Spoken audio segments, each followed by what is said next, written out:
Hello everyone and welcome back to Let's Play The Legend of Zelda Ocarina of Time. In the last part we went through the Ice Cavern after getting a few more items around Hyrule, getting ourselves the Iron Boots in the process. And now that we have these, there's another item we can get right away. If we sink ourselves down deep into Zora's fountain, which, god dang, no wonder Jabu-Jabu could live in here if this place is this deep. You can see just down at the very bottom there is a heart piece for us. I believe this is number 30.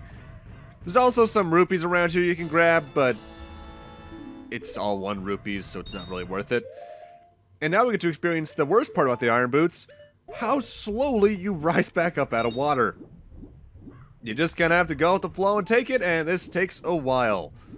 With that said, this part is also side quests, and by that I mean it's a side quest. One very, very long side quest. Arguably the longest one in the game, more so than the ghost hunting, just based off how many steps it has. But first off, we did get the blue fire from the Ice Cavern, so we should probably at least King Zora, because it's technically required, not really, but sort of. Just makes us feel good inside. Plus, it allows me to do that side quest. Let's talk to the guy, see how he's been over the past 7 years. Although, hopefully he hasn't been frozen for that long. Oh, I've come back to life! Was it you who saved me? Don't be nervous. It looks like you have a hard time breathing underwater. As an expression of my gratitude, I grant you this tunic. With this, you won't choke underwater. And we get the Zora tunic. This diving suit is adult size, so it won't fit a kid. Wear it and you won't drown underwater. It's literally just the Goron tunic, but blue and prevents you from drowning. I think it's technically even considered the same hazard in the game's coding, just where it is different. I used to keep this on after the fact when I was a kid, but I tend to keep the Goron tunic on nowadays just because heat's more common than drowning. Oh, my knees! With that, our next destination is here in Goron City. Technically speaking, you don't need to do this step for this giant side quest. I'm just doing it as it's technically a form of setup for why we're doing the quest. Plus, it allows me to show off the southwestern room in Goron City, and there's never really a chance to do this otherwise. Same with the northeastern room, but I never go in there, period. What's up there is a lava room with, I think a grotto that you need to use the Song of Time blocks or the hookshot to reach. Hi there. I just completed a small weapon. How about it? How about buying this knife for 200 rupees? Sure. We got the giant's knife. Hold it with both hands and use B to attack. It's so long, you can't use it with a shield. This does double the damage of the Master Sword, so technically it does, I think, 4 damage. With that said, you can't shield. And while your reach is longer, your sword slashes are individually slower, I believe. With that said, the giant's knife is effectively useless, as while it's strong, you might notice I'm swinging it against the wall over and over again for a reason. If you think this is the main reward, you're wrong. It breaks after around 10 slashes where it hits things. You can still use it when it's short like this. I think it can still do damage. It can definitely still break pots, but it's not the main part of the quest. You might remember a number of parts ago when we were first in Kakariko's Adult Link, we got this baby Kuko. Or Pocket Kuko, I believe is what it's actually called. It's time we actually put this thing to use. You might remember we saw Talon was sleeping in this house earlier. Let's repeat the past with him. Mal doing our... What in tarnation? Can't a person get a little shut-eye around here? Did you save Malin? Thanks. I'm going back to the ranch then. Yeah! And then I never check in on them again. I think he actually does show up in the ranch house now. I forget what he says, though. Probably some joke about marrying Malin again. Well, we got that. Kuko probably happy from that, so let's give that back to Andrew. Oh, your Kuko looks pretty happy. He must have awakened an extremely lazy guy. You're a good Kuko keeper. I'll give you a rare, valuable Kuko if you're interested. Its name is Kojiro, and it used to be my brother's Kuko. Its blue body is quite charming. It's so cute. Since my brother has gone, it's strange, but Kojiro has stopped crowing. Do you want to keep Kojiro? Sure. Or is it Kohiro? You returned the Pocket Kuko and got Kojiro. In return, unlike other Kukos, Kojiro doesn't crow. And this is where this side quest starts taking you all over the world map. As our next destination is the only place in the game where one Kojiro is in your inventory. He will crow. You're just supposed to kind of walk around doing stuff until you eventually find out, oh, hey, he just made a sound, and it's definitely not the morning time, because time doesn't pass here. Where do we need to go? Is that a good enough hint for you? We need to go to the Lost Woods, particularly the place where the Skull Kid who played Saria's song was, as there is now this guy from Kakariko here. Kojiro? Why? Normally only a nice guy like me can tame you, which means... You must be a nice guy. Must be. You must be. Please, Mr. Nice Guy, please. Deliver this stuff to the old hag in the potion shop in Kakariko Village. This will disappear if you take too long, so you gotta hurry. Okay. We got an odd mushroom. A fresh mushroom like this is sure to spoil quickly. Take it to the Kakariko potion shop, quickly. In the case a timed step like this is failed, you have to go back to the person who gave it to you and try again. And this is where planting magic beans comes in handy, as during the side quest, you're going to be using them as a shortcut at least 2 or 3 times. With that said, since this is a time section, I'm just going to be fast-forwarding us through Hyrule Field, because it's just us getting through there more efficiently. Now, the old hag in the potion shop is someone I have not talked to, period. You might remember I mentioned back a few parts ago before the Fire Temple that the potion shop is that place on the top level of Kakariko that has a back door. To reach the old hag in the potion shop, we need to go through that back door, or otherwise reach the roofs and then end up in the northeastern corner of Kakariko Village. It also, I think, needs to be daytime. I'm not sure about that. Just make it that to be sure. And once we're back here, we just need to climb this other staircase next to this grotto and enter this house. That grotto, by the way, is a standard grotto. It has like 20 rupees in it, I think. And here we are in the other potion shop. Hello? No, don't show the item. You're supposed to talk to her. What a mysterious smell. You must have something. Yes, this. That bum. He had to go into the forest. I see. Hey, give it to me now. Sure. What just happened? If you see that fool, give this to him. It is the strongest medicine I have ever produced. However, this potion will not work on a monster. Unlike the previous step, this is not timed. You received an odd potion. It may be useful for something. Hurry to the Lost Woods. They say that there is no medicine that can cure a fool. I guess that's true. Unlike the last step, this is not timed whatsoever. You can take your time getting back to the Lost Woods. And once we get there, if we head over here... That's a fairy. That's a Kokiri. Where's the guy? That guy isn't here anymore. Anybody who comes into the forest will be lost. Everybody will become a Stalfos. Everybody's Stalfos. So he's not here anymore.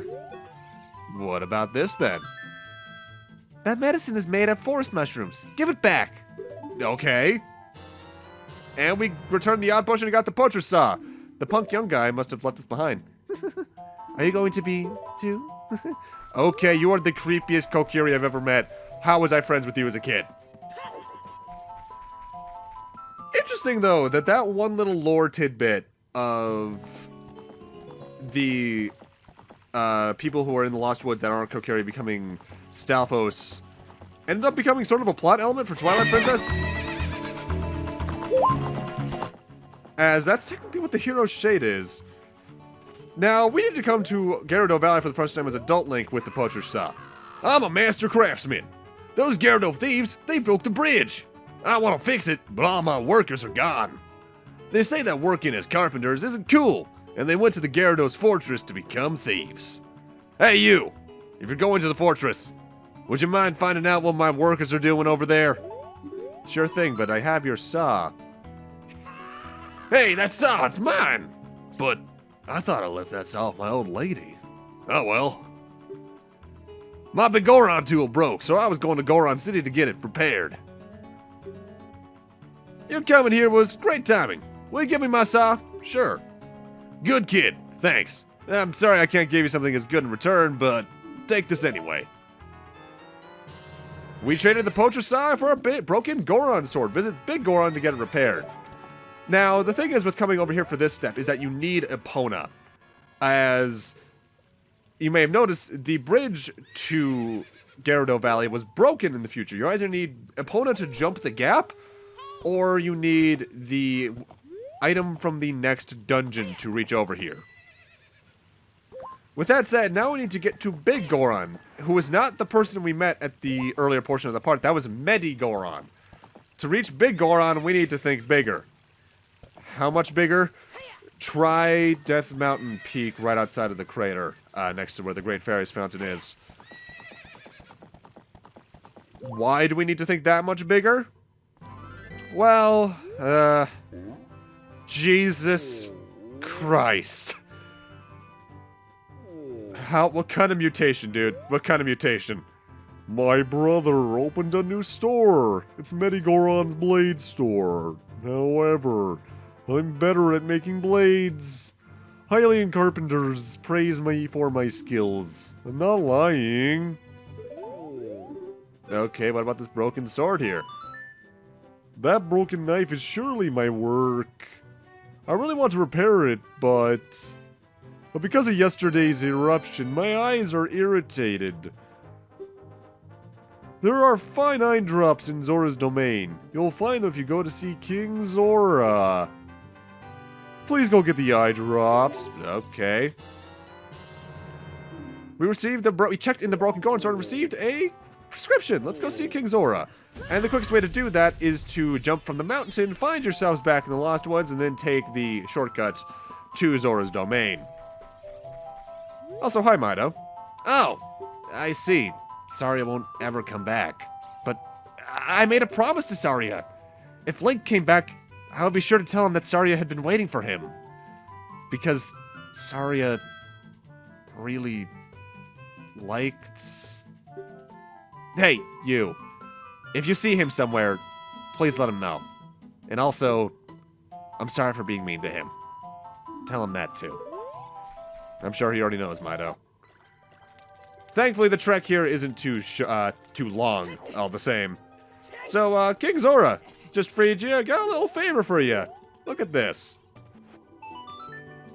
Ooh, this is, well, eye drops. You might say we have them. You might say we don't. We do have the ingredients. If you take the ingredients to the doctor at the Lakeside Laboratory, he can make eye drops for you. But you need to deliver them fresh. Can you make it before they spoil? Probably. We reviewed the prescription and received an eyeball frog. Be quick and deliver to Lake Hylia while it's cold. So now we need to take another run all the way over to Lake Hylia. Now, the thing I should note with any of these time sections is don't try to outsmart the game and use teleportation songs. The moment you use a warp song of any kind, the item automatically spoils and you need to go back and get it again. Also, hi Epona, I totally didn't place you here strategically beforehand knowing that I would need to ride all the way to Lake Hylia. Yeah, kind of dickish probably for me not showing that, but as long as you get to that point and play Epona's song anyway, you're not going to be losing that much more time. You can usually get to the laboratory with just over a minute remaining, maybe just under if you have to make the trek yourself. Alright, welcome back to the laboratory. Let's see what you have to say this time. As soon as I Z-target you and then use the frog. Oh, wow. I haven't seen an eyeball frog eat like this since Zora's domain froze over. These eyeballs are so delicious. Tonight I will cook fried eyeballs for the first time in a long time. Such great stuff. Please say thank you to King Zora. What? These are for making Biggoron's eye drops? Oh, how disappointing. Should have said so in the first place. Sorry. Also, does that mean you're like tearing the eyeballs out or what? Here it is. This medicine doesn't have any preservatives in it, so it won't last long in this temperature. Run as fast as you can to Death Mountain. You're young, you can do it. You traded the eyeball frog for the world's finest eye drops. Hurry, take them to Biggoron before they go bad. Now we have a 4-minute timer to get from Lake Hylia to the peak of Death Mountain. You need Epona for this part. I don't think you can make it otherwise. I think even backwalking can't quite do it. And you're also really going to want to have the magic beam planted near Dodongo's cavern, as that can take you all the way up to the area where there was rocks falling on us as Child Link from Death Mountain Peak. So it's just going to save you a lot, and I do mean a lot of time. There is technically one other item we can get over in the laboratory, but I'm going to save that for early next part as I was more focused on this particular timer as well as the last one combined. Ride the magic bean up, and then you just have to make this little back walk and then this climb. However, you do need to make sure you have either the bone arrow or the hookshot equipped so you can take care of these skull waltulas. I think that's what they're called. Once you get to the top, you should hopefully have around a minute left if you did things optimally. And thankfully, day or night doesn't matter for this. Here you go, dude. You're gonna need these. Really? You brought the eye drops? I'm so relieved. I'm going to use them right now.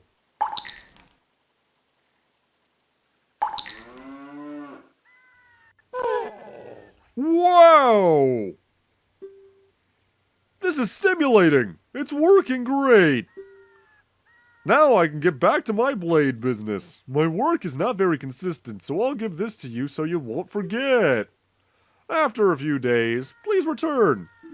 Just wait patiently. And finally, the Biggoron sword. We got a claim check for it. You can't wait for the sword to be completed. However, we do actually have to wait for the sword to be completed. We need to wait, I believe it's 4 in-game days. However, thankfully, the game just measures how many days have passed, and not if you've actually waited 4 days. So we can just play the Sun Song 8 times to make the day and night pass 4 times to talk to Biggoron and get the Biggoron sword, the ultimate reward from this side quest. The Biggoron sword, once we get it, is just basically the same as the Goron's knife that we got from Medigoron, just it doesn't break. So you can't use the shield, it has a lot longer reach, but it is ultimately slower. With that said, there have been playthroughs where I get this a bit earlier than this even, and I use it for most of the game. That sword is my finest work. We handed in the claims check and got the Biggoron sword. This blade was forged by Master Smith and won't break. I'm definitely going to be using this in particular for the next dungeon just so I can get some screen time. But with that and this really long side quest out of the way, I'm going to need to end this off here. Thank you guys for watching, and in part 24, I believe we're heading into the next dungeon.